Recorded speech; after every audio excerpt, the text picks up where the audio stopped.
Catherine, for reminding me. Catherine reminded me in the chat, so. Catherine.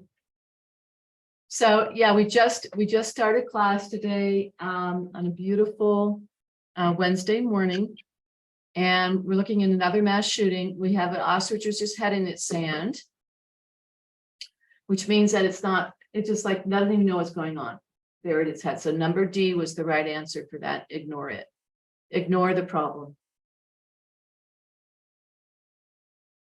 Okay, here's a photograph.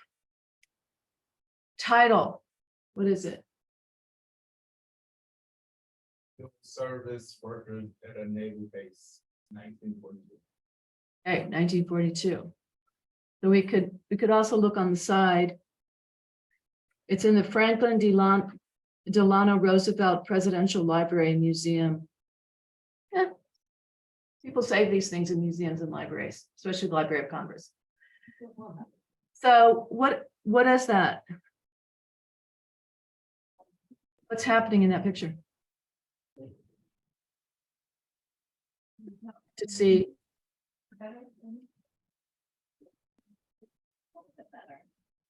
Who are those workers? I mean, what can you say about those workers? It's like pilots. They are women. That one woman is a woman. I don't see any, maybe there are no other people in there. I know that looks like an airplane, but I don't think she's flying an airplane. Yeah, it looks like they're working at a naval air base, working to probably build airplanes for the Navy. Civil service, they're not military themselves. So if you had any kind of reading about the war, when a lot of the men went off to fight, women went in the factories and took their places.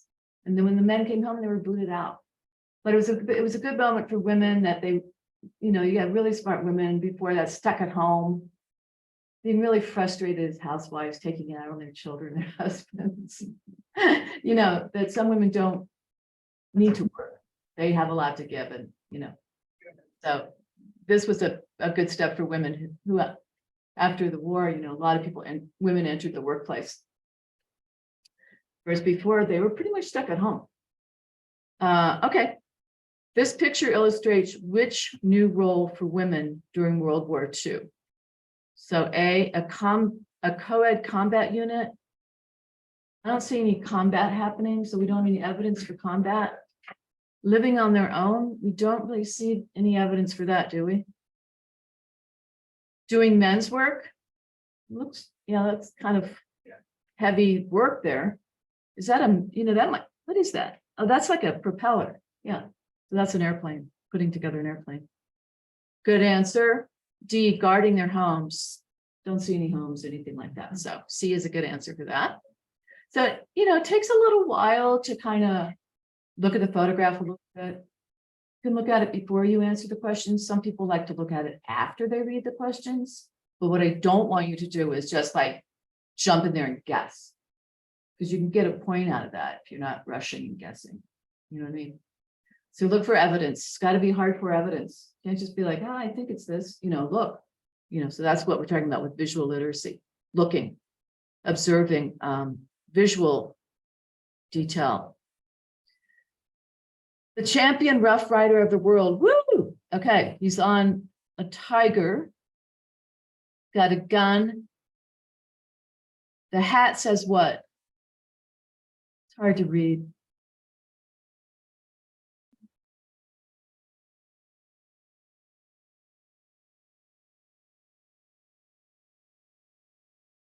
Oh, Teddy Roosevelt. Okay. Yeah, there was two Roosevelt presidents, right? Going really fast. Theodore Roosevelt. There we go. So now we know that's him because his hat says it. A Spanish, and it says it in the text. A Spanish-American war hero. We read about that yesterday a bit. Remember, Kenyatta? How the heroes, it was the Spanish-American War that took Cuba away from the Spanish. Oh, yeah. Was elected governor of New York State in 1898. That's the day my grandfather was born. The year my grandfather was born. I'm old. His troops were known as Rough Riders because they fought on horseback. The tiger is a symbol of Tammany Hall. It is, I never knew that. The center of the corrupt political machine that controlled New York City. You can still visit Tammany Hall. A lot of bribes took place there and stuff like that. The cartoonist viewed Tammany Hall. So that's, the tiger is a symbol of Tammany Hall as entertaining and romantic, champion rough rider of the world. But when it's troops and war, I mean, troops are war, right? Fighters, the soldiers, and so forth. What do you think about A? Should we leave it as a maybe? Entertaining, romantic? He looks pretty deranged, actually. He looks kind of crazed to me. So we'll leave that as a maybe. Strong and powerful. Tammany Hall is strong and powerful. That tiger does look strong and powerful. It doesn't really look that like romantic. Okay, so we're going to take A out. B is a maybe. Generous and helpful. Those claws and it doesn't look. Tigers, I don't think, are known for generosity. Let's put that out. Evil and controllable. So now we have to guess between strong and powerful and evil and uncontrollable. Yeah, because he's riding it. I mean, he's on there. It's not like he's being thrown off or eaten or anything. Yeah. Okay, we're going to go with B. It is, and he really doesn't look that uncomfortable. He's got a good grip on it. You know, he's going for it. Good job. Which statement reflects a cartoonist's belief about Governor Roosevelt? So now we have to kind of like pull back and think like, why did that cartoonist bother to do this? What was his motivation? You know what I mean? He didn't have to choose that topic. So we're trying to kind of get in the shoes of a cartoonist who we found out a couple of classes ago was the inventor, a cartoonist was the inventor of the donkey and the elephant for the Democratic and Republican parties. So cartooners can be pretty creative people, you know, they're thinking about things, but they think in a visual way. The cartoonist, okay, where it reflects a cartoonist belief about Governor Roosevelt. He was a war hero and therefore would not make a good governor.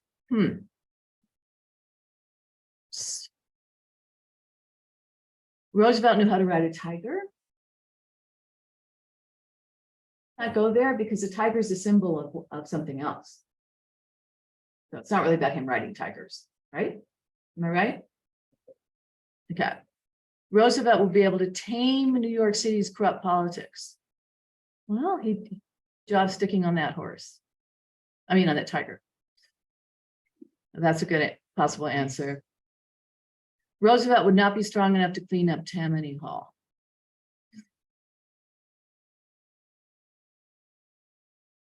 I think he's got a pretty good act going there. He's shooting. He can even shoot his gun. You know what I mean? He's hanging on. He's got a good grip on the collar. So it's not a good answer for that reason. It doesn't really mention him being a governor. He was a governor. In the text, it says he was a governor. So not dealing with whether he's a good governor or not. It's more about his strength and power over this corrupt institution, Tammany Hall. So which one? C. C. Good job. Hope everybody has any questions, let me know. Or Mary, because sure, Miss Hanson is actually watching the test. Thank you. We got a C for that last one on our chat. Good job. Map, love maps. The date of the UN member country admission. Member country admission. It's awkward, but I think we know what they mean. Admitting the countries to the UN. The date of admission, so we have some dates. Why do we have the UN? Because of the tragedies of the wars. Just was like, we had to have a peace institution too, a national peace institution. My aunt actually worked there for a while as a tour guide. Because there was just two big world wars. It's just, what about peace? So that's an easy kind of quick way of saying why they started the UN, United Nations. Okay, it might be a little hard to see this map. Could you run it? Do you know where my desk is? I think we'll try, and then if we can't, we'll go get the original. Yeah, I think we can do it. United Nations 11 was founded in 1945. So that's the year the war ended in World War II. Good date to keep in your head. You don't want too many dates in there, but we do want some, just to orient ourselves. Which continent had the fewest original member countries? So non-members, fewest original member companies. Africa? Original, yeah, so original will be 1945. So the African continent, they didn't become members primarily. There's a few that did. Egypt and yeah. Where's our Ugandan? Didn't come back today. So those weren't founding members in 1946. So let's say, yeah, South America, no, because that's the color that looks like 1945.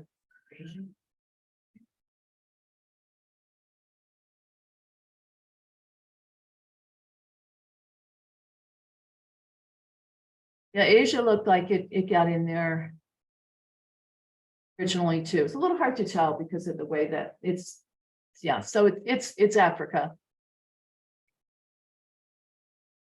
It took a while for a lot of African countries to declare independence against their European colonizers. Probably one reason why they weren't members, because they were colonies. 12, Vatican City and Taiwan are not UN members. Does that make sense, everybody, for 11? Yeah, Yeah. It's not the original member countries, which were admitted in 1945. That's the dark color on the map. Australia, India, China, Soviet Union, although, was it the Soviet Union then? Yes, I believe so. Don't quote me on that. Canada, America, Mexico, Central America. There's Alaska up there. South Africa down at the bottom. Okay. Vatican City. So where does anyone happen to know where the Vatican City is? That's the head of the Catholic Church. We're Rome, there. I believe. Rome. Good. Yes, that's Rome. Excellent. So that would be in Italy. And it is that cute little boot. Can we see the boot? We can barely see that boot. Go over here and try to make this a little bit bigger. Oh, it didn't like that.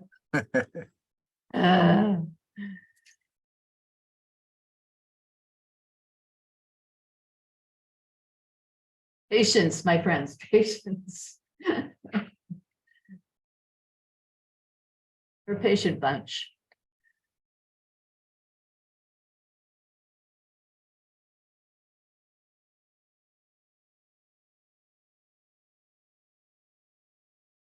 Next time I email, I'm gonna do something about these white pages. Okay. Okay, Vatican City and Taiwan. So that's the part of China that didn't become the communist China. Are not UN members, according to this map. How many other countries are not UN members? Okay.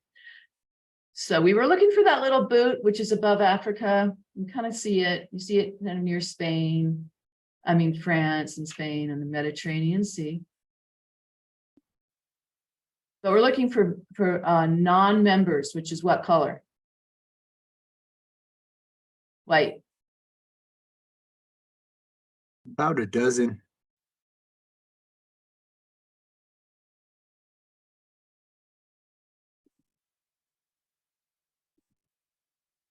That's hard because the ocean's white. Look at that white. And the Mediterranean Sea there, up north of Africa is white, so it's pretty hard. But inland, I'm gonna go get the original map. I'll be right back.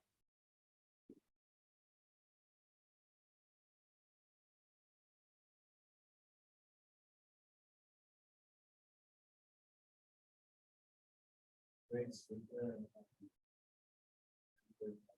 Oh, you right.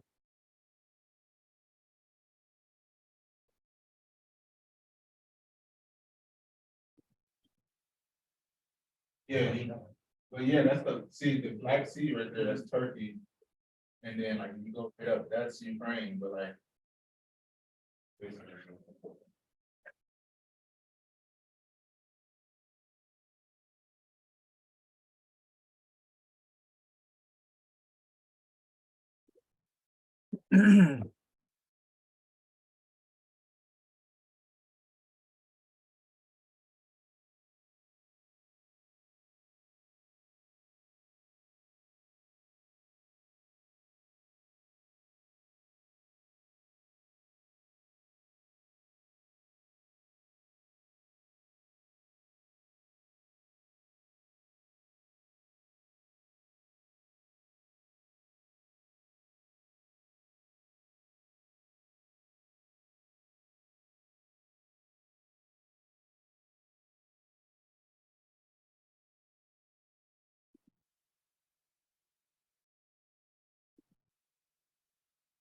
Yeah.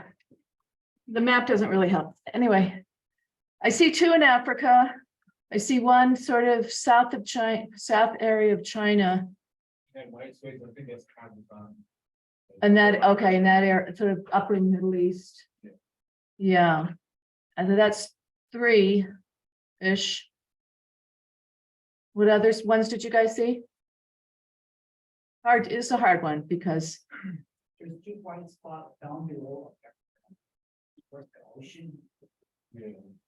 There's two little white spots there. oh, little white spots. So that's 1, 2, 3, 4, 5. Okay. Yeah, I'd say about 5.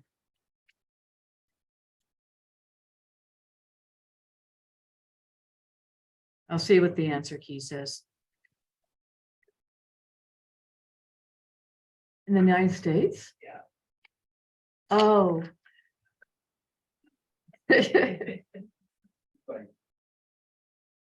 I count in about 12.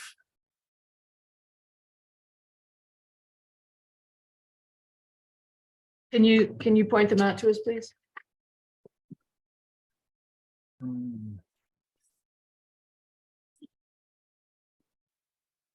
Yeah, just a second.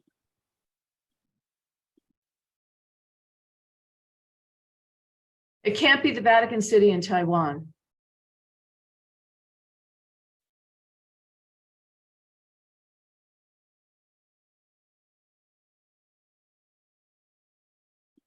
I believe there can't be that. I think one of those is Taiwan, so take that one out. And I think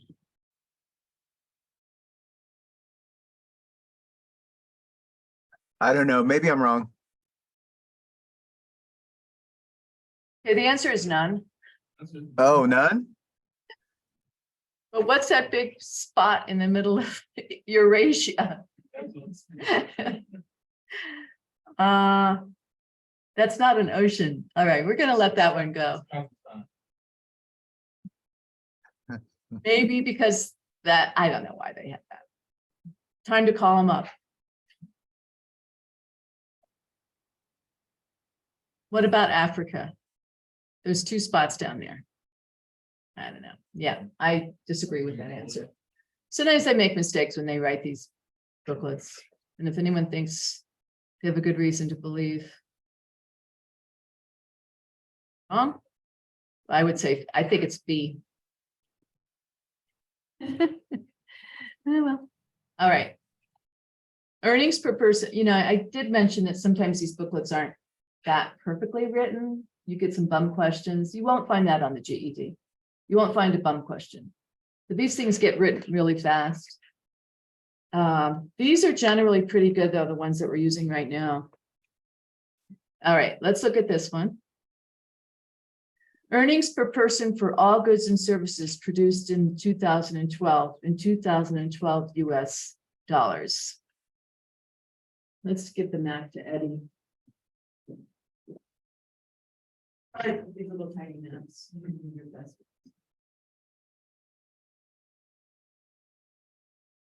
But we read the title, that's the important thing. We read the title, we looked at the legend, right? When they have like a map where they show you what different colors means, that's called the legend. 40,000, 1,300 to 40,000, less than 1,300. Earnings per person. So I had to go back up to the title, make sure I knew what I was looking at. Earnings per person for all goods and services produced in, this is economics, right? So the source is the US CIA, the US Central Intelligence Agency. They do collect a lot of information. Their website's pretty interesting. If you're looking for information about countries. What kind of information does this map provide? I kind of gave that away. A, B, C, or D? B, economic. Budgets. Spending, saving, economics. And 14, which statement does the map support? Immigrants to North America and Australia are looking for economic opportunity. Well, okay, let's look at Australia first. Immigrants to North America and Australia. Hey, are you yeah, they're not telling us where the immigrants are coming from, because they could be fleeing poverty or a bad economy where there's so much inflation, you can't even like buy rice, but we don't know where they're fleeing from. So that's hard to say out. South America is politically important because it's the largest continent. Is this about politics? Yeah, we already decided it was about economics. Tourists like Antarctica because it's warm weather. That's a throwaway, no. It's very cold down there. Economic conditions are improving in Africa.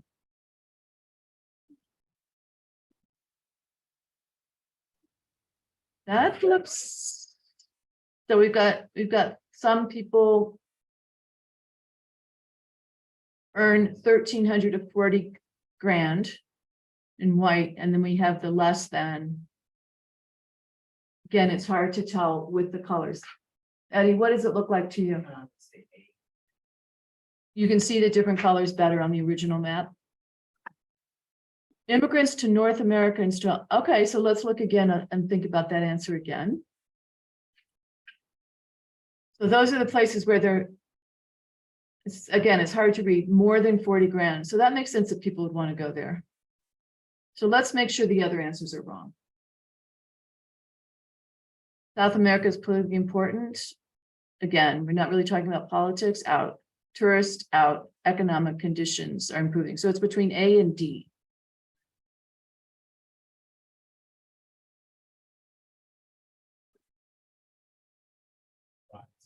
Because we're not really talking about immigration per se, but we're just looking at economic conditions. So I'd say D. What's the answer, Eddie, in the book? Look on the back page.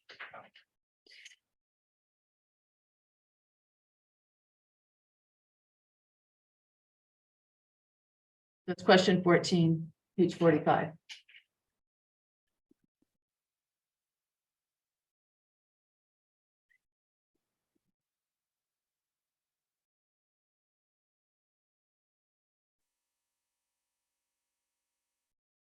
Find it? In the very back page of the whole booklet. The back page. Oh, you got it.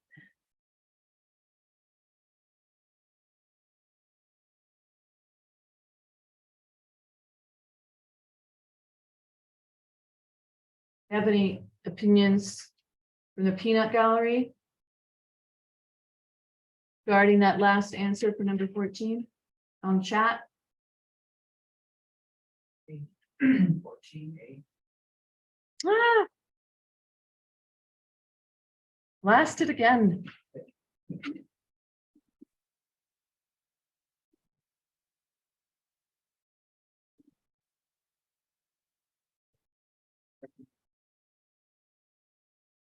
These areas have the highest earnings per person. That's what we just said. They had the highest earnings. Okay, hey, it is. Yeah. I don't like to be beat by a test, though. Seriously. I hate being beat by a test. I chose. I don't get that. But we had some people choose an A, right? How many people chose A? I chose A because I always listen to like people that live in other countries.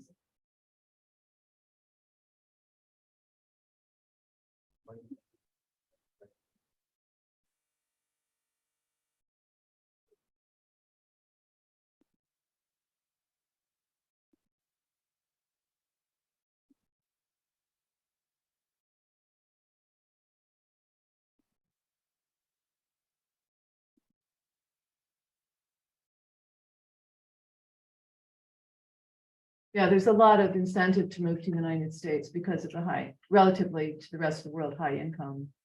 So some of the rest of the world, Europe has a higher.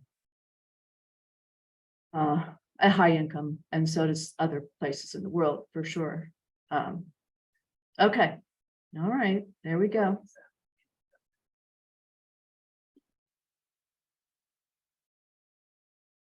So what was the answer? Hey, Okay, there's no immigrants on that map, but you can see there's an incentive to move to a higher income level. But yeah, it looked like Africa was improving their It- economy. to me, but we didn't really see it over time. So perhaps A was the better answer. Even though we don't see anything about immigrants, we also don't see Africa changing over time. Right, so that would No, it Mm. didn't. eliminate A. Yeah. All right, we do our best. Rather embarrassing, actually, not to get it right. I hate being beat by a test, but you're not going to get every point. So we're going to go back to our story, The Red Convertible, which you all have been working on these questions from last class. And if you don't have The Red Convertible, please read it from the campus, or I can give a hard copy to anybody's here in Flag who doesn't have it. You have one? Yeah. That doesn't, okay. So let me open the story as well, and then you can refer to it when we need to. It's a really nice story. We had some confusions with the names. I think it's just easier for us to call older brother and younger brother. Some reason between publications, the names were changed. No idea why. Again, we could write Louise if we had time and say, what? Why? Okay. So let's look, what person is this written in? What happened to the story? See the story when I jump screens like that? Can you see when I bounce around between different screens? Let me know if you can't see when I change screens. So it was red. That was a very interesting statement. Maybe that has to do with Redskins.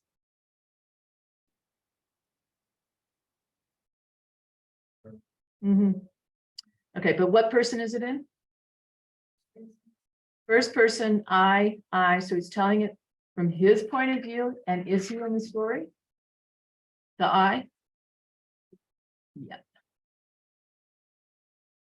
We'll do this document. I know some people were able to put this document download it to themselves. I'm not super adept at helping you guys with that.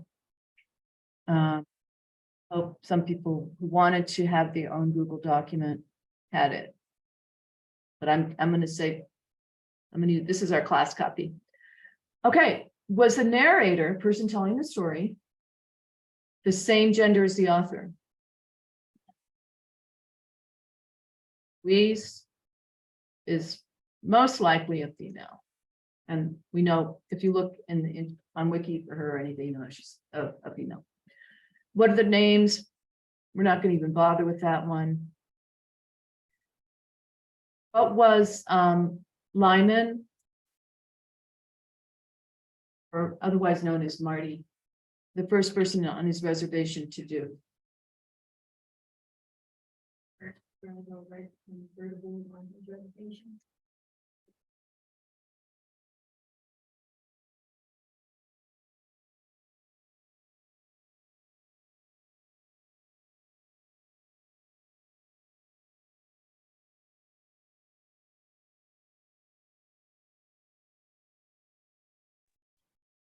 Believe it was Drive the Red Convertible.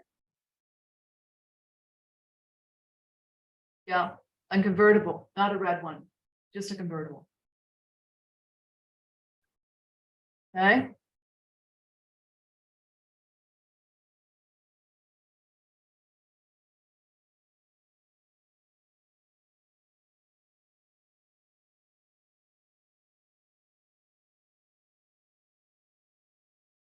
What unusual talent does Lyman have, older brother have?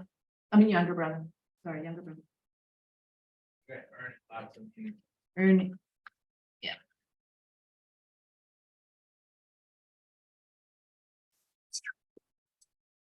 We say lots or just say money? It's kind of depending on who you are, if that's a lot. It's lots, so owning a restaurant like that, we'll do lots. What disaster strikes the Joliet Cafe? Burn down. Yeah, The worst tornado.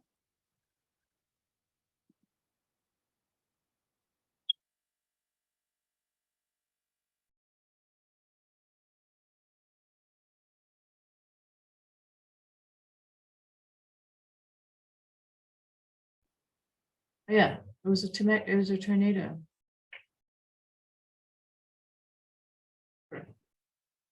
I bet. They had tornadoes over there. And yes, wait, that's the Middle East. We're in the Midwest. They do have tornadoes.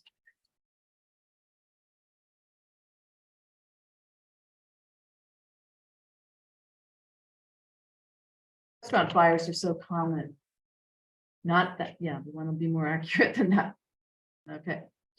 What verb does Marty or Lyman, younger brother, use to describe the way the Oldsmobile sits in the yard when he first sees it?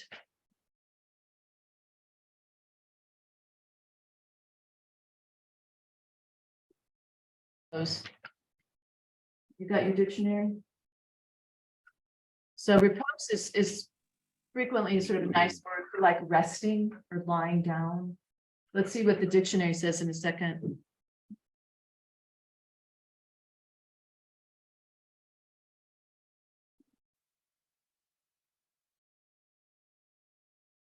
We'll come back to you on that. What is the symbolism of the name Blood Reserve to refer to the Indians reservation?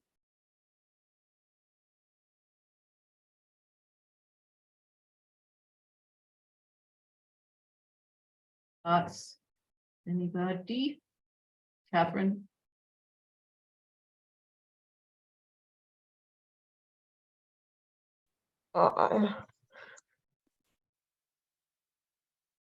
Let's hear repose. We're ready. Actually, this dictionary. Well, can you have it? Reserve. I got a question. The cafe blew down or didn't it catch on fire? Blew down. Oh, it blew down. Yeah, let's go check. No, there's nothing like actually checking, right? To get a good point. We're not always talking about taking a test, but I know a lot of you guys will be taking these tests very soon, so I do mention it frequently, but I want you to also enjoy the stories. I actually woke up in the middle of the night last night and read the, sorry, maybe I'm oversharing. No, TMI, read the Sherman Alexie, the True History of the Part-Time Indian. It is great. I'm gonna bring it. You guys can borrow it. I found it incredibly fun. So to repose, I'm not sure we can- Repose, yeah. okay, repose. To place as trust or confidence in someone or something. Repose, Repose. REPOSE. That was the, okay, wait a minute. This is the first one. To lay at rest, Lay at rest. to lay at Yeah, rest. so it wasn't just like sitting there or parked. It was like resting. The beautiful, almost creature resting, waiting for its new Um, owners. So it's more elegant to say repose. So busing tables, I'm skimming. Can you guys see me on the story online? Yes. Thank you. Short, so he went from, Oh, I see it. yeah. He shined shoes, he sold spiritual bouquets, I'm not familiar. Got dishwashing, then he was his big break, so he got a real job, bussing tables, short order cook, hired to take her place, managing, then part owner. And then he owned the whole thing. After I owned the Joliet for 1 year, it blew over in the worst tornado ever seen around here. The whole operation was smashed to bits, a total loss. The friolator was up in a tree, the grill torn in half like it was paper. Ooh, I was only 16 and I had it all in my mother's name and I lost it quick. But before I lost it, I had every one of my relatives and their relatives to dinner. I also bought that red Olds I mentioned along with Henry. All right. Where is the girl, the friend, the hitchhiking girl? And here's another hitchhiking girl. There was a lot of girls hitchhiking around that. Because we read a story, the first hitchhiker. The hitchhiking girl turned, Okay, my story says it burned down. but six. Yeah, mine says. So- Yeah, there's a lot of switch them up and flip flop going on too. I thought I read the same thing about the story about it being burned down. And then the part about Lyman to Marty or what? no, right. Obviously, this is a situation most likely. I mean, I might actually just write her. And where it was published first in probably a magazine. And then it was rewritten and published again in the anthology that I have, which is a bunch of her stories put together. Did you skip past 7? Oh, I'm sorry, we did go past 7. Where's the hitchhiking girl turned out to be from? Alaska. Hopefully that's the same in both stories. I'm not gonna write her an angry letter. I'm just gonna be like, He's from Chicken. I believe she said chicken. The word he mentioned, where is that at? Alaska was his is that in there? response. Chicken Alaska?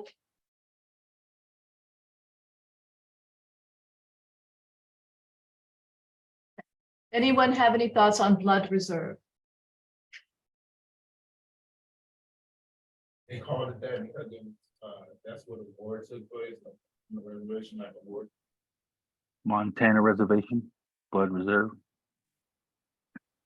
Do you have any information about that reservation?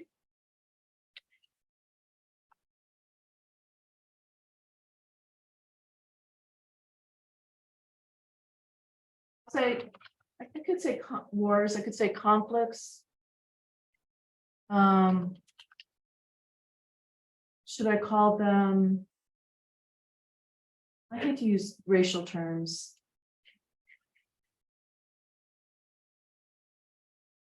Pioneers. I'm gonna put homesteaders. A lot of people were given land by the federal government that really they shouldn't have been given. That was tribal lands. and the tribe.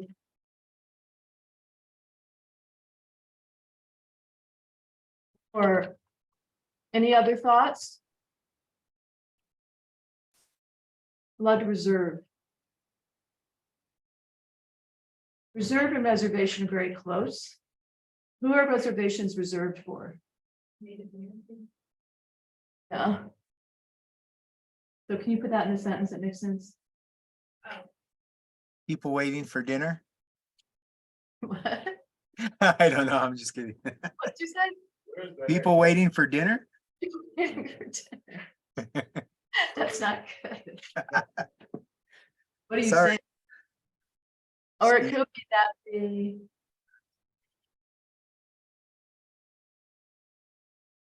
Just sentence.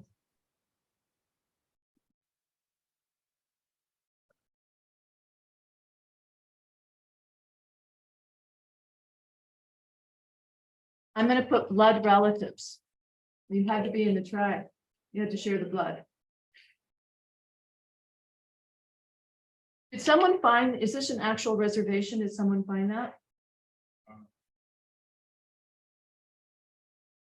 Do a quick wiki on that. What was the branch of the armed forces? Which branch recruited older brother, I'm sorry. I believe it was the Army. Marines, yeah, put it in Marines. Guess it depends on which, did you see Army in your version? I saw both actually. So Like- I transferred it to the Marines later. Really? Yeah. Sorry.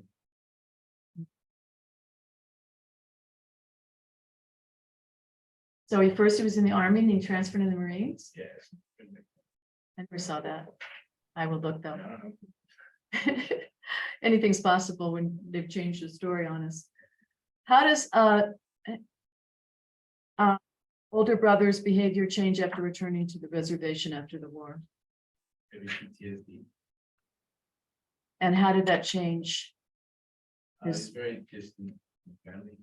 Speak much about the thing. Yeah, it was very distant. Family. That still. After distant from his family.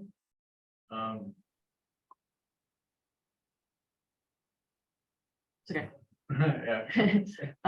And quiet. I believe so quiet and was jumpy and mean. That's still mine. He said still, he used to be Oh. like really active, but now he's.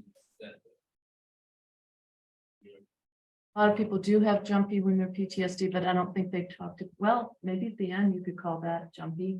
I don't mean to make a pun. So the Blood Reserve is a reservation located in Canada. Okay. Do you know who's on them, what it's reserved, which tribe? The Kinyawa tribe, Okay. Treaty 7, Blackfoot. Did it say anything about the derivation of the name? The reservation is in it says Blood 148. It's near Raymond. The closest. Well, Karsten, Pitch, Puckett, Fort Mount. Really doesn't give a where. Let me see what- Nothing about how they got that name. No, just other than it's a treaty reserve family.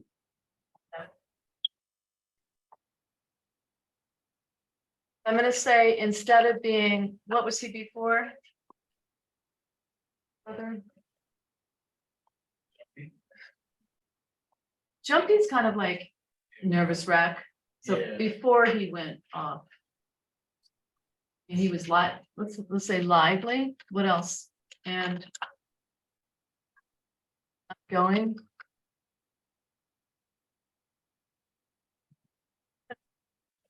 How to have fun. Because they definitely seemed like they had a good time on that trip for sure.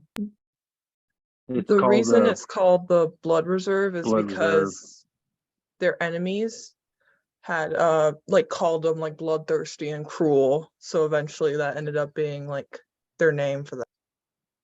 Yeah, I got the First Nations Reserve in Alberta, Canada, for the first bloods of the First Nations that were spilt. Yeah, similar to his, yep.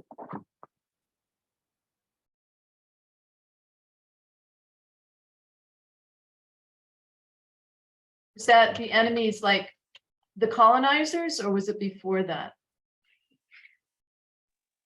Local tribes.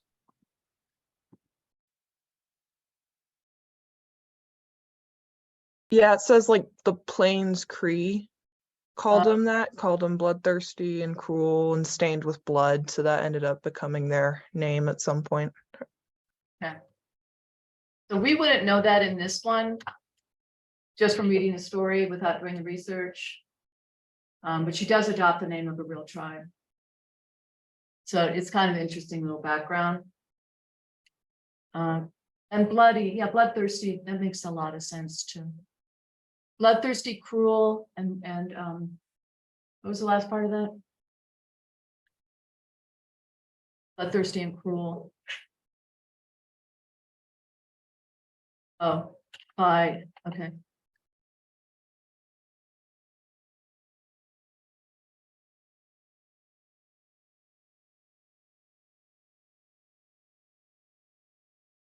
Can you spell this tribe, please? The name of this tribe that has the blood reservation?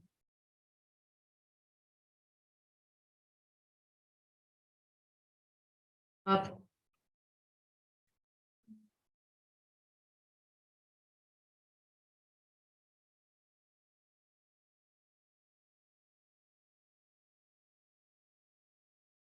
Betty? We'll come back to that if you find the name of it. So we put. The name could refer to conflicts between homesteaders and the tribe. So again, sort of bloody conflicts. Or it could be that the reservation reserves are Native American blood relatives. That in the real world, the name of an actual reservation in Canada was derived by and language or words. Let's just use words. The enemies of this tribe used to talk about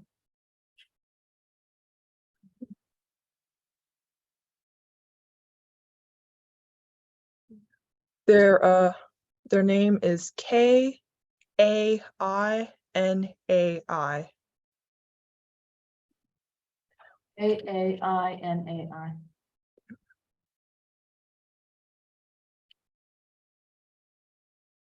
So obviously this author has chosen to use a mixture of fiction and reality, which authors do. She may have known two brothers like this. She may have known a guy who came back from the war with a lot of, mental anguish and mental illness, really, and was like, I want to write a story about that because that's a sad scene. It's a sad situation. Let me write a story about that. So it could have been based on a real person or not, based on a bunch of people squished together into one, create a character out of, like, maybe she had 2 or 3 friends, or she'd heard about other people from her friends. So she made this character. But within the story are also real things. In this case, they traveled through the blood reserve. I don't know if I'd want to live in a place called the blood reserve as being bloodthirsty and cruel. Okay. Let me read that one more time. In the real world, the name of an actual, this is the name of an actual reservation in Canada. It's derived by words the enemies of this tribe, the Cree tribe, used to talk about them. That's not the most elegant sentence in the world, but we'll leave it there. Kainai, being bloodthirsty and cruel. Okay, good job. Marines. Okay, what is the clicking sound?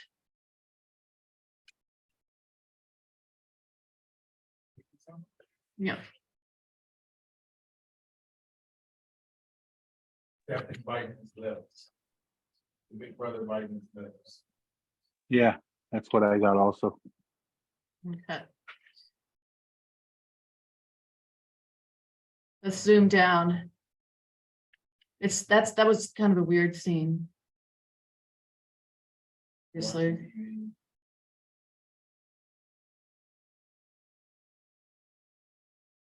Yeah, back then he always had a joke. So that was the kind of guy he was before. That's fairly different than just sitting in front of the TV. Ooh. God, yeah, The trauma of war, because it says also he was captured and then later released. So he did come back Mm, from war. like McCain, Senator McCain. Captured. Yeah. Yeah. This is quite a description of his situation. He sat in front of it watching it, and that was the only time he was completely still. But it was a kind of stillness that you see in a rabbit when it freezes before it will bolt. He was not easy. He sat in his chair, gripping the armrests with all his might, as if the chair itself was moving at a high speed. And if he let go at all, he would rocket forward and maybe crash right through the set. I heard his teeth click at something he'd bitten through his lip. So his teeth were clicking to the, ugh. Okay.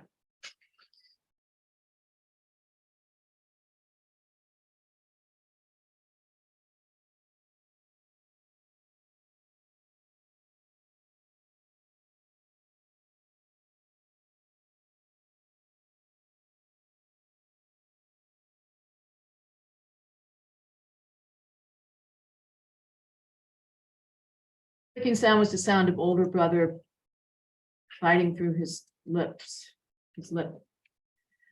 Why does Marty do to the red convertible to get Henry's? Why does younger brother do to get older brother's attention to the red convertible?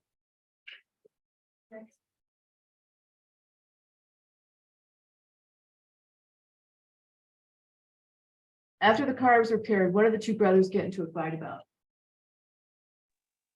He destroys a perfectly restored vehicle. Marvel, Marty wants to accept it. Let's look for a fight. Then again, we may have different versions. So he didn't get treatment, did he, for the PTSD?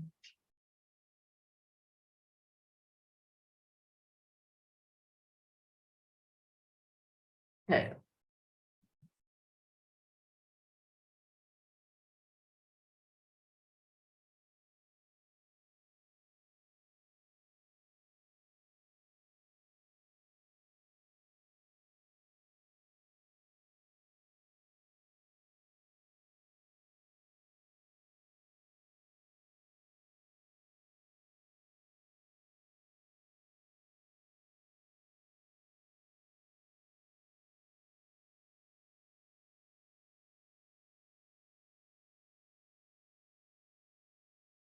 What's the fight about? He tried to offer him, the car. Or something like that, and then he said, oh, I don't want it. And he's like, Can you read me a quote for that?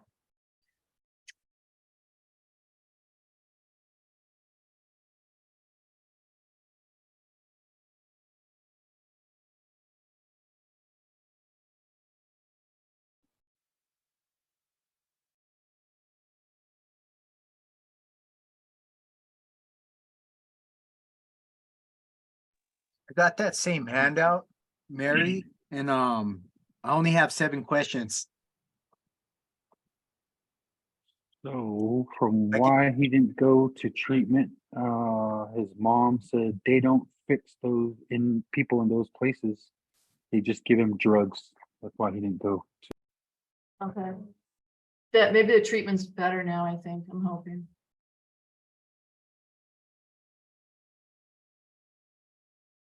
Just give me 1 second. It's on page 9.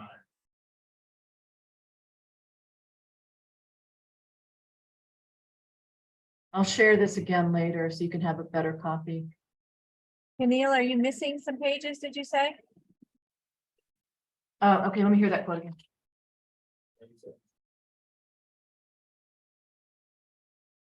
Or just to give it back and I should take it.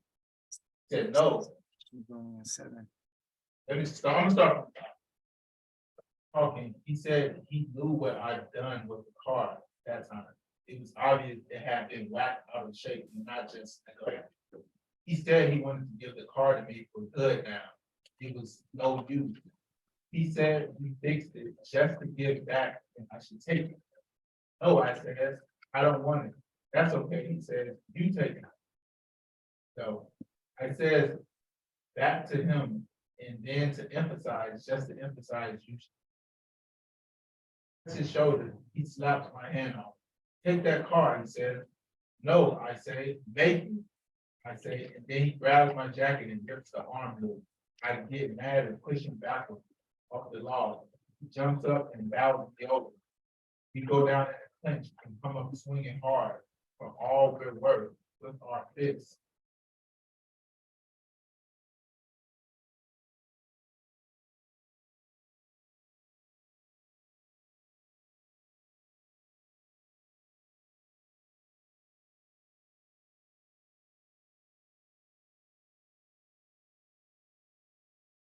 This really leads us to sort of the main question of the story, which is what does this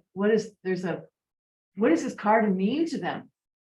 You know, that car has a symbol that it means to like us, maybe, you know, a red convertible with that might mean to me, like, I got style, or, you know, like, I know how to have a good time, drive around in convertible in sunny Arizona. Right? Or it could mean to people like, look, I have money. But what do you think it meant to them and why were they fighting about it? You know, why were they fighting about this car? Because what did it mean? So from what I got was before he left to war, he threw him the keys and said, the car is yours now. Which he restored, kept it in tip-top shape. And to get his attention, he took a hammer to it. By the time they went on the road trip, the argument was about who keeps the car. Kind of like, you know, I'm not giving back something I gave to you, or he was like, you fixed it, now it belongs to you. That's all very true. But that's kind of more on the surface. You know what I mean? But what does it kind of mean in their hearts? Like, why is this such a big deal? Is it just about owning a car? You know, I mean, that's a cool thing to own a car, no doubt. But thing they owned together before he went, the older brother went off to war.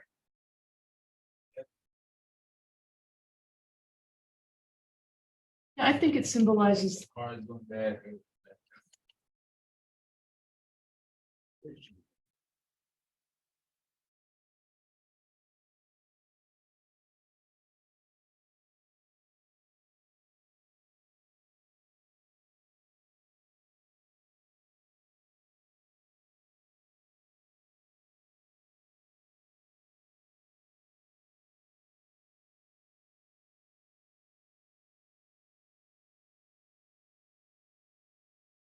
that what you're saying? It symbolizes their relationship before they went off to war, where the older brother went off to war. And even afterwards, like.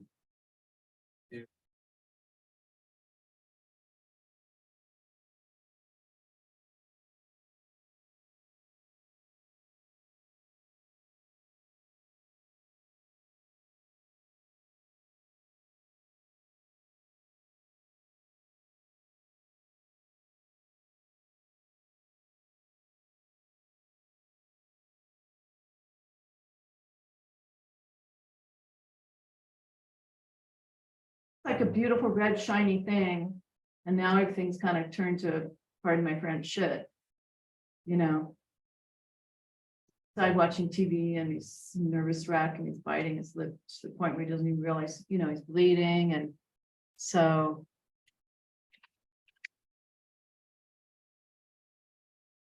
Any other ideas about what else it could symbolize besides their relationship? I think it was hard to hear you, Kenny, also. I might have misunderstood some of the stuff you were saying. Have another thought? More like good medicine, how he seen his brother was busy and not sitting there looking mean and jumpy and so quiet. He was more constructive, and he saw that helped his brother without, you know, having to go through medicine, like you know, psychologists and all that stuff. That was the symbol I got from it. Also very good interpretation that he thought it would somehow heal him. Yeah, that it was good medicine to get back involved in things in life that he used to love to do, to maintain that car in pristine condition. And there was no plan of talk of purchasing a vehicle. They just kind of went on a road trip and they saw it there sitting, Yeah, it was- resting on like a pedestal, like, hey, I'm here for you both.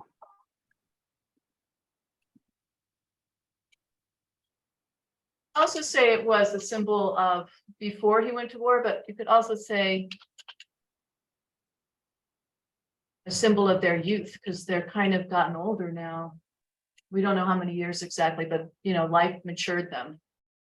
Even if they weren't that much older. The older brother confronting all that death and violence, and the younger brother losing his brother in a way, in a lot of ways. That wasn't the same guy, you know. Good job. So sometimes symbols are open to interpretation by the reader, because it's poetry, it's literature. It's not like science, like red equals, you know, CH4 plus H2O, or, you know, that's actually like not the chemical color. I'm making up a formula, but you know what I'm saying? It's not like this equals that, like you have in science. It's an interpretive. It's somewhat how you interpret it, which is the great thing about literature, because people can read the same story and get different things out of it. It's personal. You're being told a story and you have a personal reaction to it based on your life experiences.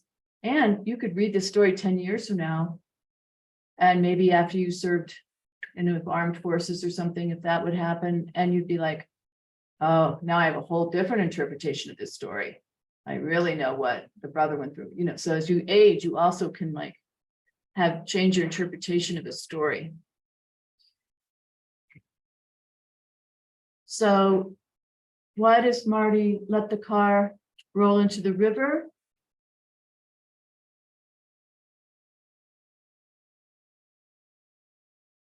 After spending so much time with his brother trying to fix it up. I just shoot something out there. But he doesn't want the memory of the car after his brother drowns. Okay.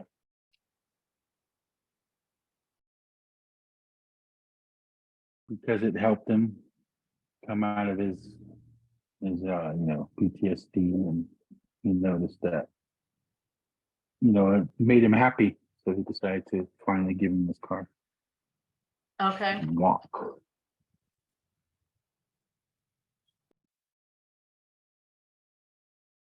Good answers. Now here's another symbol, the river.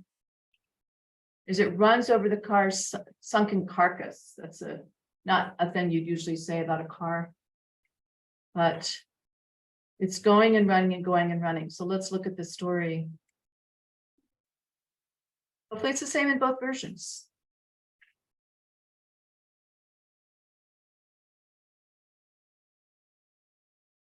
By the time I get out of the river off the snag I pulled myself onto, the sun is down. I walk back to the car, turn on the high beams, and drive it up the bank. I put it in first gear, and then I take my foot off the clutch. Oh, it was a not an automatic, it was a standard. I get out, close the door, and watch it plow softly into the water. The headlights reach in as they go down, searching, still lighted even after the water swirls over the back end. I wait. The wires short out. It is all finally dark. And then there was only the water, the sound of it going and running and going and running and running.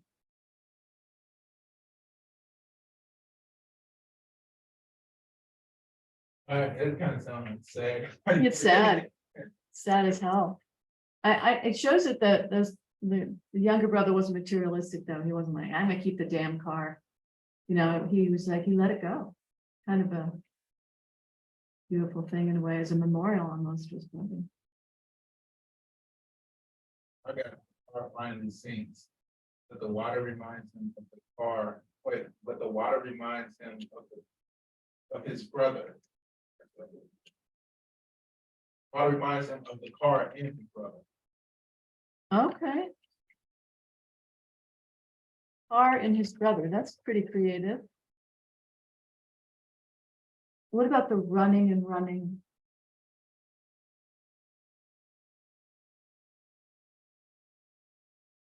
So from the engine running to it stalls out, all he could hear was the river flowing and running and running. Yeah. What would the river? So if the river's still I running. just found it where it says it burned down. Oh. What's still running, you know, no matter what? Time? The sound of the water flowing.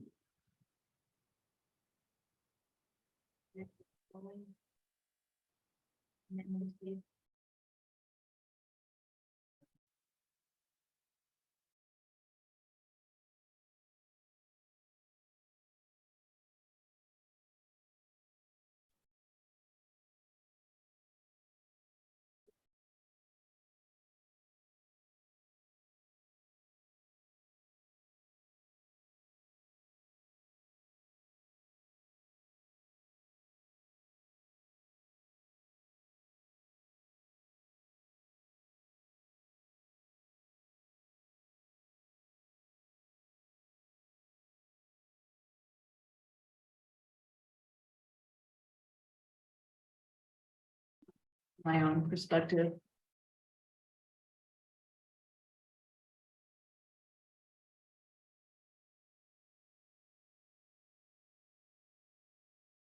How about this one?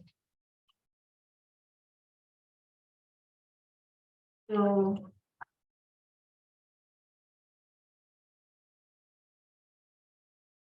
Lives in some way, I don't know.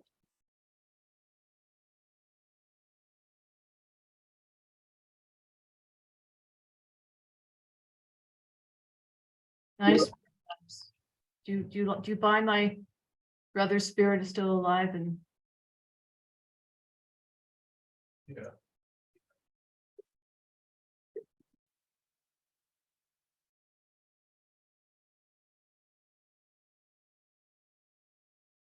you know, they say you never touch the same water twice in a river, right?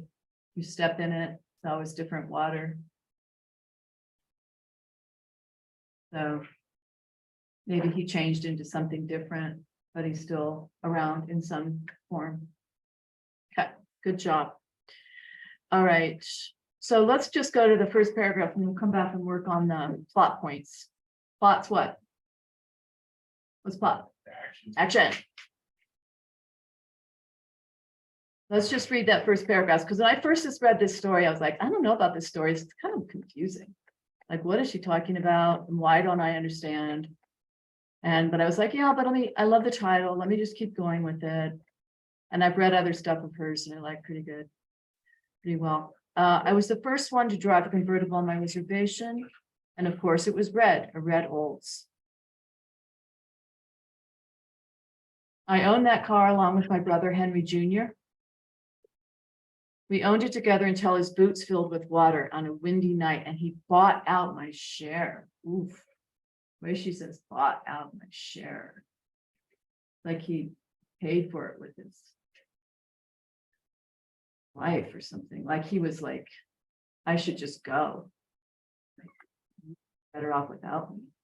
He bought out his share. Now Henry owns the whole car. And his younger brother, Lyman, that's myself.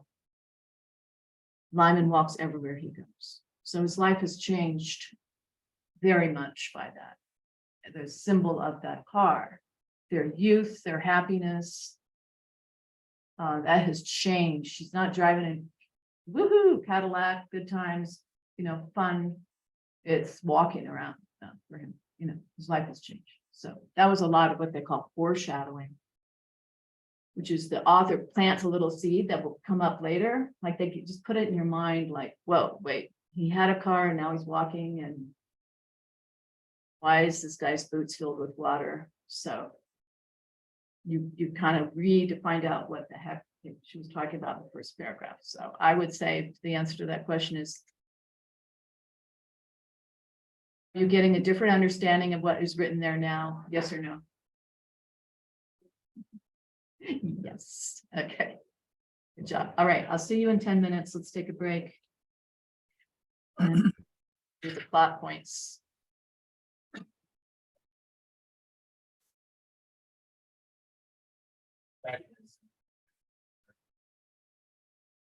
Like, the older brother was the mechanics.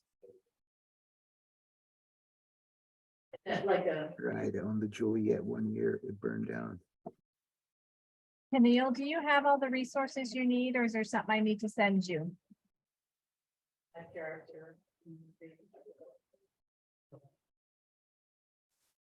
No, I'm pretty good. Okay, I thought I heard you say my name and that you were missing pages, so I must have misunderstood. No, I have everything here for Alright, the awesome. red convertible. Okay.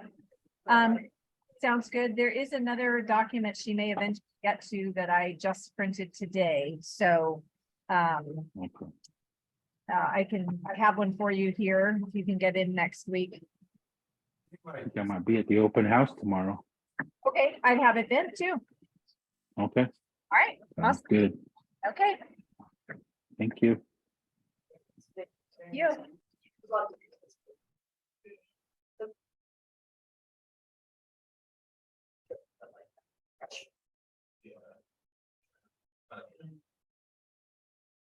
Vietnam, there was a draft. Oh, yeah. You had got a number, and depending on what the number was, then we like all with that certain level of numbers. But my brother had pretty, it was enough.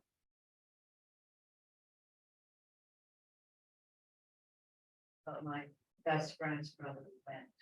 Yeah, he came back from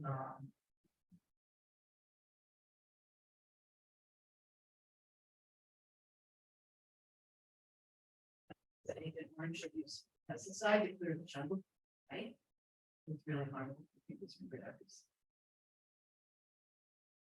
I know all that, when you got that. And he had mowing lawn, there's nothing wrong with that, but he was more destined for something like a banker. Or something. Yeah, Like a middle class guy, but So he had PTO.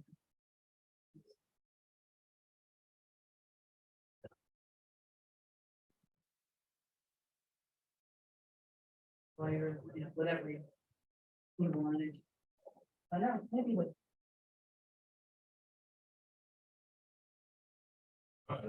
He survived. Came back. Oh, they were so worried.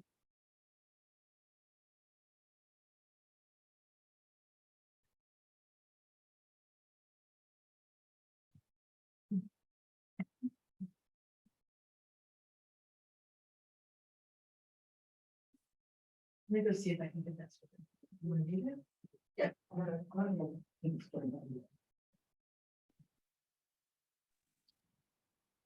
I enjoyed how the story was about the struggles of losing a family member and how the car, brought them back together, only to realize that was it.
Making false memory.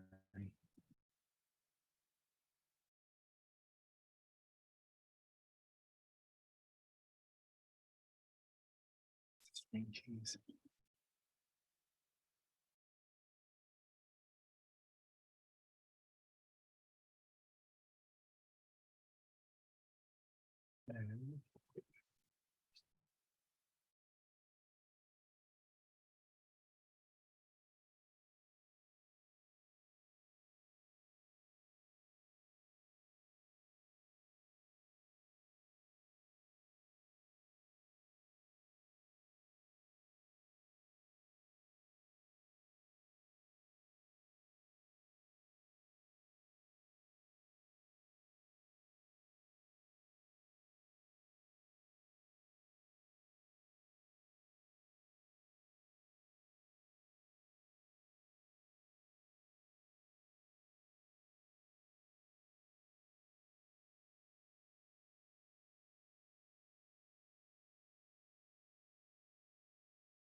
That's done.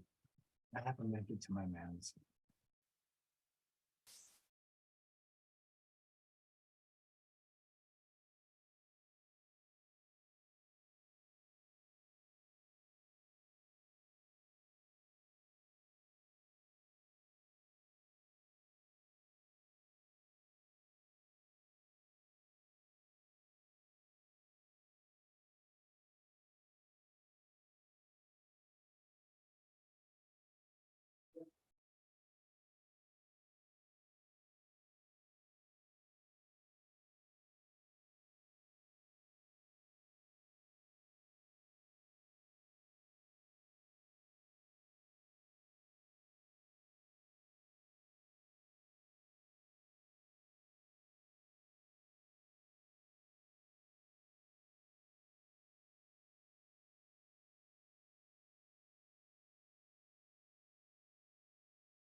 I'm.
All right, are we back? We got a few more minutes, then we're back.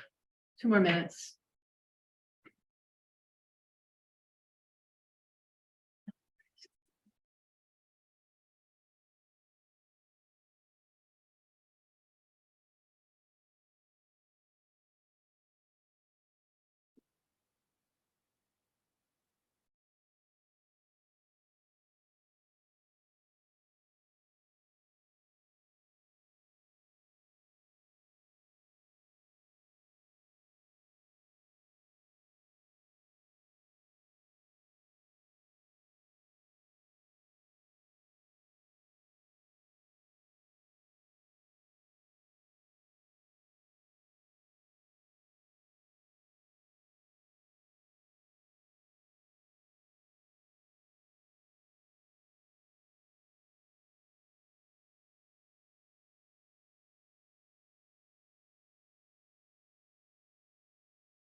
All right, so we'll get started again. And finish up with the red convertible today. And next class, we're going to be working on summarizing ideas, supporting evidence to an idea, which is great for reading and writing. So we're looking at the plot points. Plot is the action.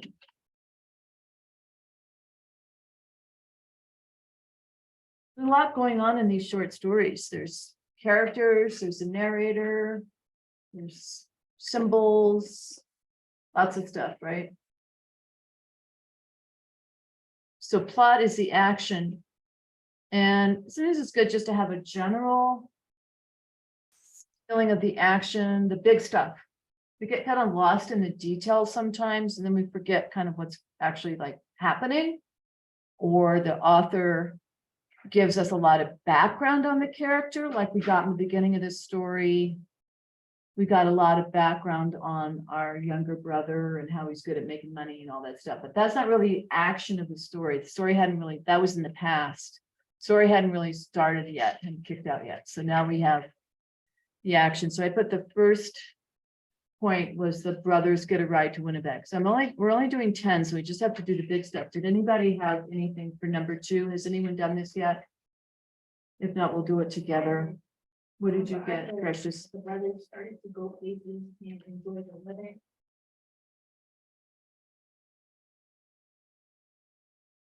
Weather? Okay, enjoy the weather is true, but they did a lot of other stuff too. You know what I mean? So let's just say on a country trip.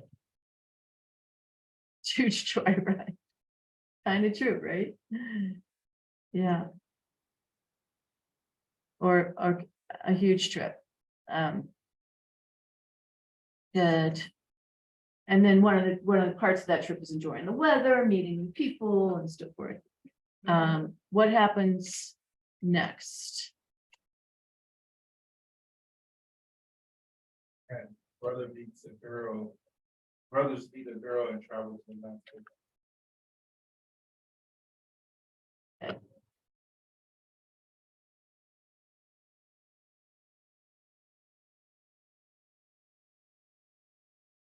Just very basic, bare bones action. What happens after that?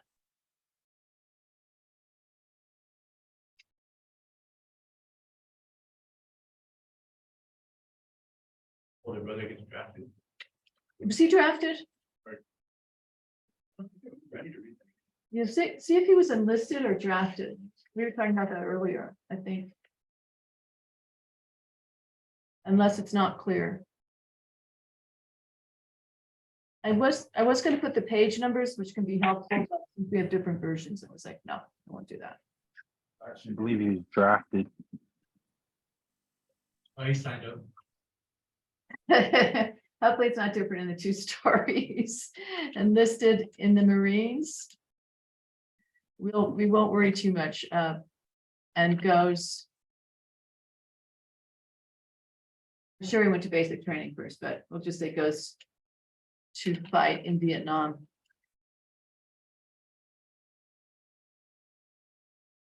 So we don't really have a lot happening while the older brother's away, right? That's next. So you saw him listed, Yeah, he signed up.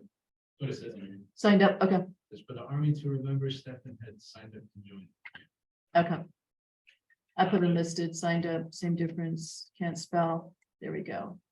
So what happens next in the story? We don't, But 2 years go by and Henry comes home. Yeah, that's what I meant. So 2 years, you know, in Clark still in shape.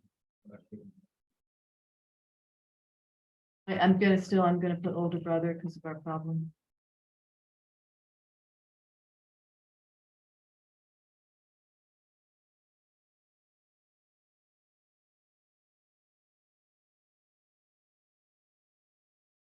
They kept the car in good shape. Yeah, and the car is still in shape.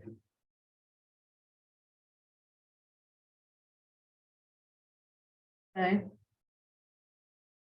don't know if it might be too long, but I also put that, the younger brother notices that his older brother has changed. Yeah, that's what I think too.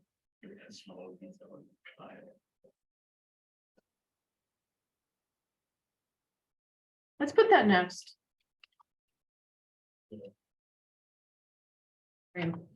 Even though it's not a lot of action, it's just him observing someone quietly. Big change. It's still a big part of the story, big part of the action. Explains what happens.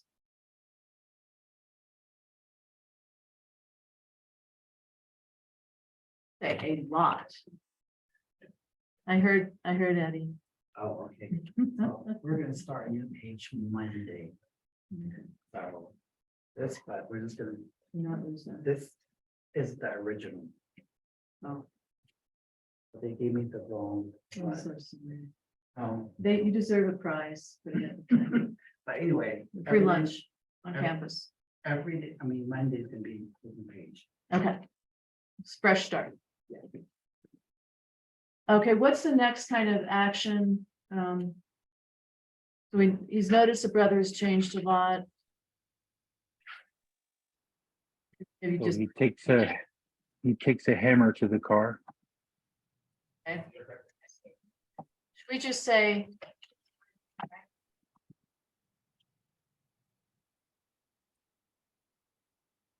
His mother trying to figure out what's the kind of treatment.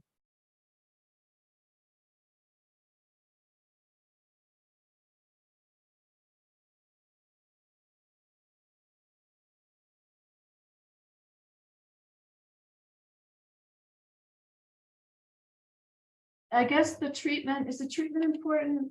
I guess, I don't know if it's important as a plot point. Yeah, I don't know. I mean, it kind of. We'll put it in.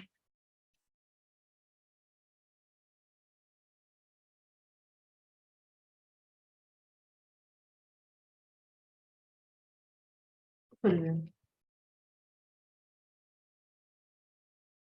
It kind of is important for the end of the story.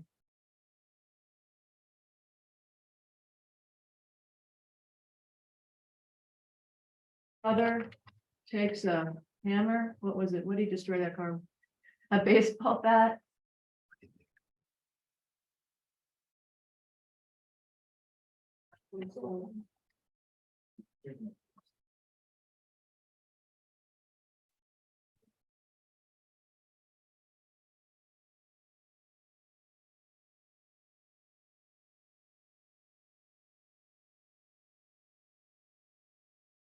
Should I say, it's not completely wrecked, but it's wrecked. Okay.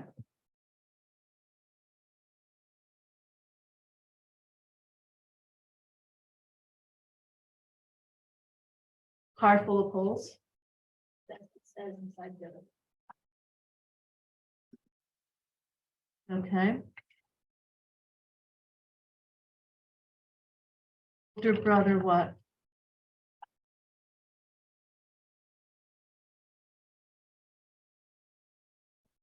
Raven storms out of the room and brother immediately. Storms out of the room is too small of a detail Yeah, you can just put brother immediately. and starts working on the car. How about restoring? Restoring the car. Something happened where he had this reaction and seen this picture on the wall. too. Yeah, I put brother repairs the car for a trip. Future trip. The detail about the picture, That was before he fixed the car. who took the picture down? It's the younger brother, like they took a picture, they were doing good at some point. And like he had a picture on the wall and one day he just had a reaction to it. It's kind of a flashback. It was a flashback? Yeah, it's kind of like, more like what's going on currently. I remember reading that because he remembers like back to his brother and he puts the picture down because. It's I think of like a flash, a memory and like an action, but I don't think it's big enough for our 10 plot points. But it does symbolize what's going on for the younger brother. He's just like, I can't bear looking at this, we were so happy. Right? Isn't that the basic? I can't remember what triggers it, but just look at the picture and like currently, and then he takes it down. I remember that's. Yeah, that's too small for our only 10 plot points, but yeah, good. Then what happens? Um,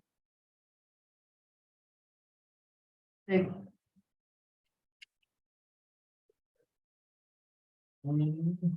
That they go, they take a ride to.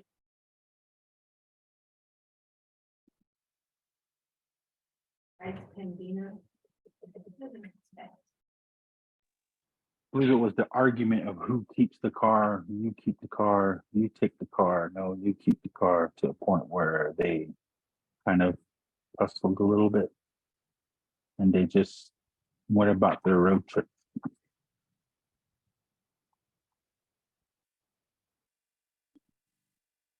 Page 113. okay. The end is, they fight. How does he actually like? He just jumps, right? He's not pushed into the water. No, he jumps and says, I need to cool off. Were you trying to swim or something? yeah, they're kind of arguing, and then his brother. Because they kind of just look at each other and like. you just get to it. I put they fight and overexcited, the older brother jumps into the water. Yeah, after they fight about who keeps the car, and they come to a realization, and okay, it's all right, I'll take the car. And then brother just says, I need to cool off, and jumps in the water. I need to cool off. Yeah. Or I it didn't says, like let that. me cool off. Let's look. I didn't read it like I need to. Okay, so- I think it's just like Yeah. wanted that of Got- young heart. Maybe he I had a plan. got to cool me off, he shouts, and then all of a sudden, then he runs over the river and jumps in. He Okay, doesn't let's do it check. immediately after the fight. I mean, they sit down and drink a couple of beers and out of there. 114, page 114. Let's look on at least the version I have, okay? Alright.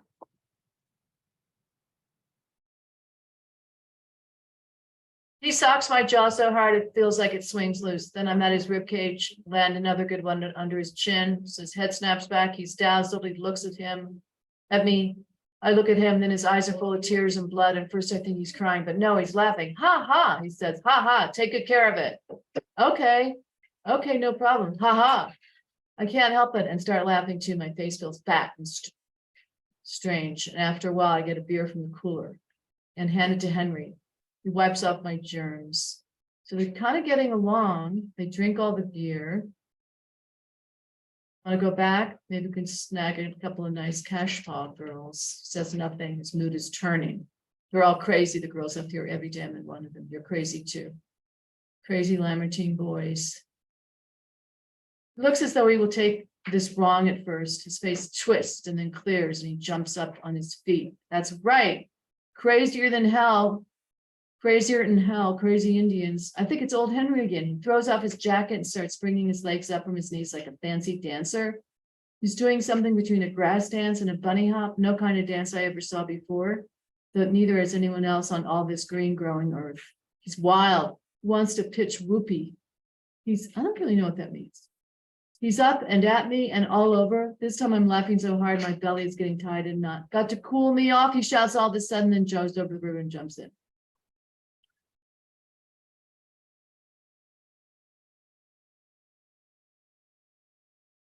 Right, so I think, did you say that, Caniel? Yes.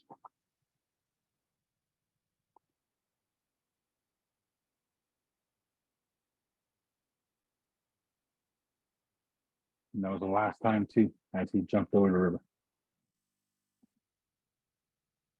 That's where he.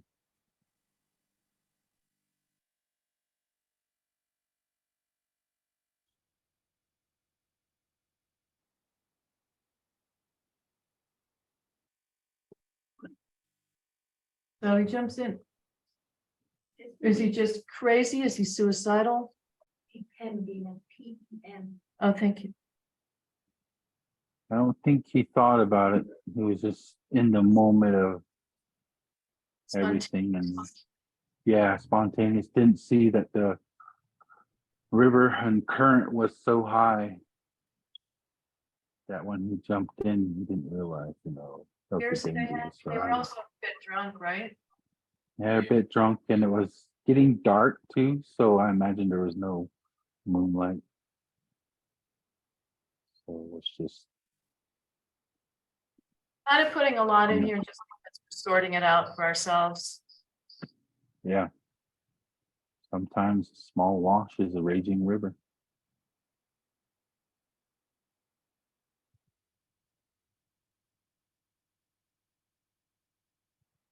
All right.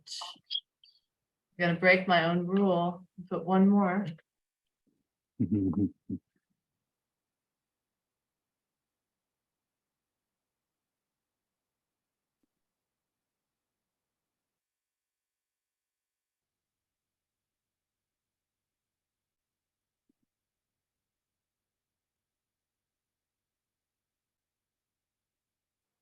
What's the last thing that happened? Drives the car into water. He says goodbye to the car and his brother. One thing that brought them both together and to that point. Can't really drive it, but lets it, yeah, I'm just nitpicking here, but run and go in the river.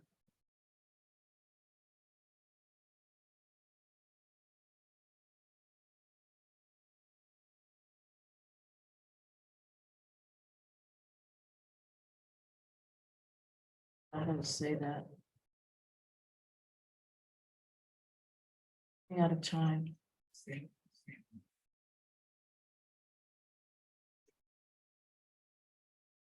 But now we're not talking about the feelings or the symbolism or any of that stuff. We're just talking about what happened, Okay, good job. That's good, I think. Here's something that someone else wrote about the red convertible. I'm not gonna assign that to be read or anything, but love, loss, and identity. Everything's about identity in a way, who you are. So anyway. Kind of nice, but it's no biggie. And I just wanted you guys to think about, maybe we can talk next class. We're going to look at post-traumatic stress syndrome briefly. And then go on to our how to write supporting evidence for stuff. So, but while we are not in class, you could think about, did you ever have anything like the red convertible that like was a super strong symbol for you? It wasn't, is mostly a thing. It could have been an event, something that happened, but it's something you go back to in your memory over and over and over again. It's a super strong, it means something to you. Like, I mean, this is a silly example, but I did have this like little like black lamb stuffed animal that I loved so much, and I lost it in the woods. And I had experienced a lot of loss around there. So like at the childish mind, I was like, it became this huge thing in my mind that I left the black sheep in the woods, and like it had to do with death and everything. And I was just like a really young kid, but that was kind of like, wow, it's just a stuffed animal, but it became this whole other thing. Like the car, it was a car, but it became this whole other thing. So if you guys have any of those that you have, think about that. And I know Eddie shared with me something like it could be like clothes that you wore that just symbolize something so intense, like, you know what I mean? Like, I had a green convertible. Was that a big deal for you to have that car? Yeah, it was my first car, and me and my friends used to do like everything in there, get in trouble, go places, that kind of stuff. Yeah. A lot of them passed away, so it's kind of me in the car now. So it's right.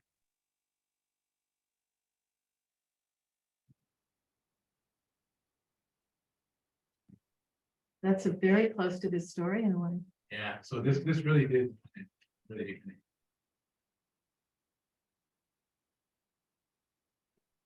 I wanted to write that out. I'd love to read that if you want to. Okay. I would say. I would say mine would have to be about a job site. My older brother, he was an iron worker, and I followed him around and actually started working with him, same trade. So every time I see a crane or any kind of crane activity, brings me back to that one memory of my brother, which he passed away. Oh, So that's the same. yeah, that's. So every time I see a crane or any type of lifting, heavy lifting, rigging, and it's also the reason why I don't do it no more, because every time I work construction, I remember him and I can't seem to focus. So I don't work iron working no more. That's, oh man, that's hard. Did you die on the job? No, he died at home in his kitchen. But you associate that workplace. Yeah, because that's where we shared most of our time, arguing, fighting, bickering, just like the way these two were. Doing Exactly. other things, yeah. That's beautiful. Thank you, Danielle. All right, I will let you guys go. Get on with your day and I'll see you on. Next Wednesday. I just haven't. Take been care, myself. everybody. I haven't been myself lately. So. But I'm getting back out there. We want you back, Eddie. Come back to us. Goodbye, everybody. Monday. Bye. Bye. See you, Eddie. Think I lost my. Oh. In here? I don't know. I brought it with me here in town. Marianne, Hope it's outside somewhere. Well, take it. Yes. I think when you reclaimed, were there more students who came into the waiting room later? Because I can't see the waiting room. I'm wondering when you reclaimed the host, if that took the waiting room away from me. Wow. Uh, I didn't see anybody in there, only Rita. Okay, so I think if I end up on first, I don't reclaim the host because it took away all my hosting ability as a co-host, I think. Okay, okay. Can you hang on just a second? Or do you have? But I remember paying for. It's in your truck. I remember paying for breakfast. Okay, See you later. see you later. Have a good one. You too. Okay, it's like I've never seen that pop up before. Mary? Oh, she's gone. Mary?